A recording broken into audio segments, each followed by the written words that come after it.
Hello friends, आप सभी का एक बार फिर से स्वागत है वीसीएल एजुकेशन यूट्यूब चैनल पर।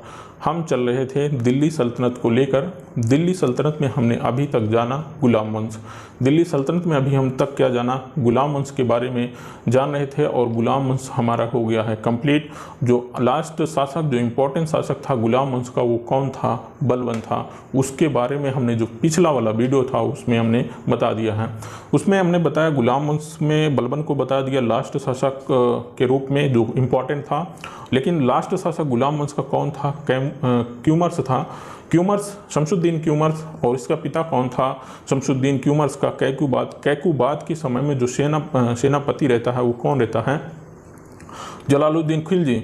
जलालुद्दीन खिलजी उस सेनापति रहता है। और तो जब क्यूमर्स की जब कैकुबाद का क्या हो जाता है, विकलांग हो जाता है, तो विकलांग होने के बाद वहाँ के जो अमीर रहते हैं, किसको दिल्ली की गद्दी पर बैठाते हैं? शमसुद्दीन क्यूमर्स। 3 वर्ष का लड़का शमसुद्दीन क्यूमर्स, उसको गद्दी पर बैठाते हैं।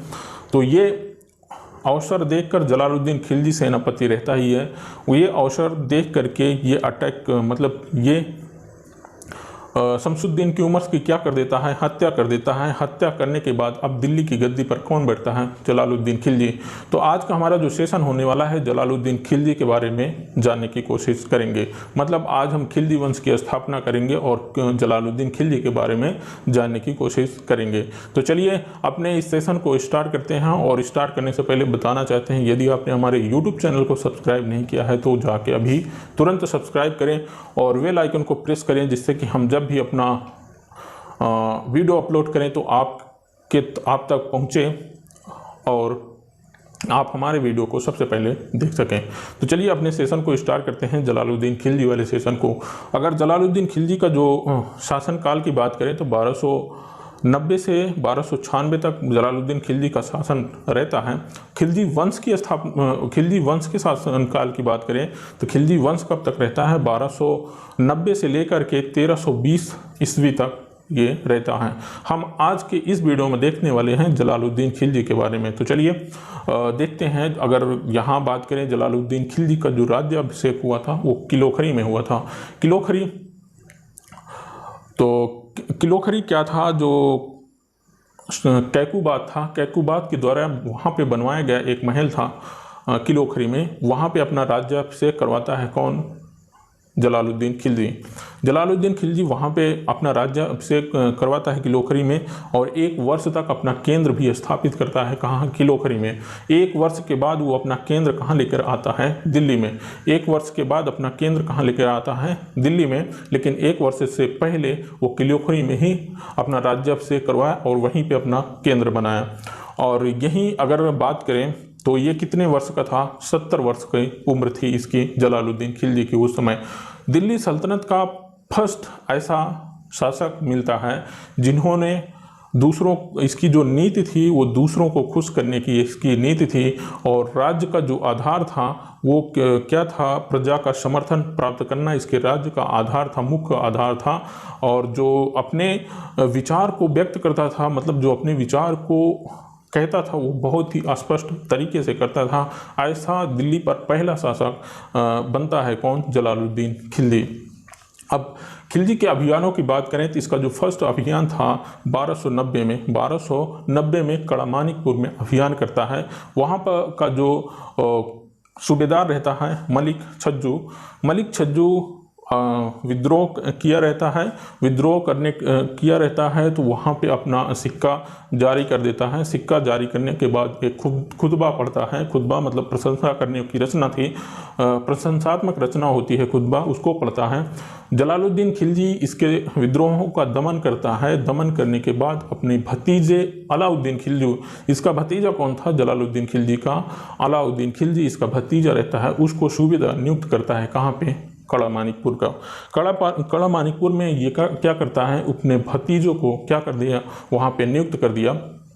अब वहाँ पे नियुक्त करने के बाद जो इसका इम्पोर्टेंट अभियान रहते हैं 1291 की बात करें तो 1291 में इन्होंने अटैक किया रणथंभौर पर।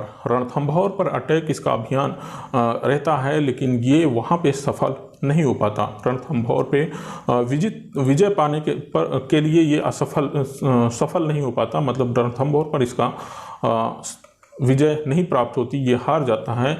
ये चला जाता है दिल्ली में फिर सोच विचार के बाद दोबारा फिर अटैक करता है। पहले फिर ये कहाँ पे अटैक करता है, ये अटैक करता है जो झाइन वाला किला है वहाँ पे अटैक करता है। और यहाँ पे क्या होती है, इसको सफलता मिलती है, लेकिन रणथंभौर की ओर आगे बढ़ता है। रणथंभौर में ये फिर हार जाता है। जब हार जाता है तो ये फिर दिल्ली वापस लौटता है। दिल्ली वापस लौटते समय ये क्या कहता है कि रणथंभौर जैसे 10 फोर्ट हमारे सैनिक के एक बाल के भी बराबर नहीं है। तो ये फिर कहाँ वापस चला जाता है, दिल्ली। अगर इसके और उसके बाद जो जलालुद्दीन खिलजी के बाद जो अलाउद्दीन राजगद्दी पर बैठा, तो उसके पहले वो अभियान किया था। कौन सा अभियान था? दक्षिण भारत पर अटैक किया था।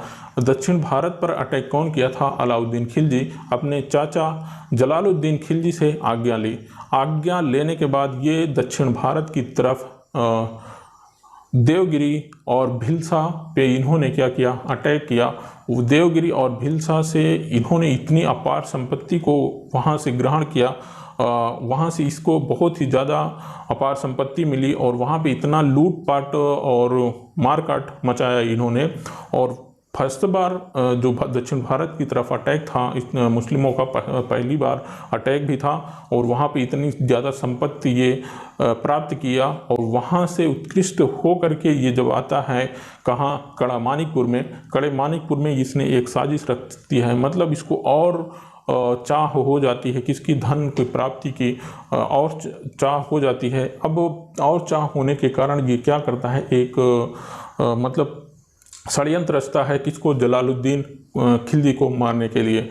ये षड्यंत्र किसके द्वारा रचता है? अपने भाई अल्मास के वेग के साथ ये क्या करता है? अल्मास वेग इसका भाई रहता है, उसके साथ क्या करता है कि षड्यंत्र रचता है। अब ये कड़े मानिकपुर में जो जलालुद्दीन खिलजी था उसके साथ गले मिलने जाता है। और उस समय 2 सैनिक होते हैं जो जलालुद्दीन खिलजी की क्या कर देते हैं? हत्या कर देते हैं। कब? 22 अक्टूबर 1296 में अब जलालुद्दीन खिलजी की क्या हो गई है? हत्या हो गई है। तो अब जलालुद्दीन खिलजी की हत्या हो गई है, तो अब गद्दी पे कौन बैठेगा?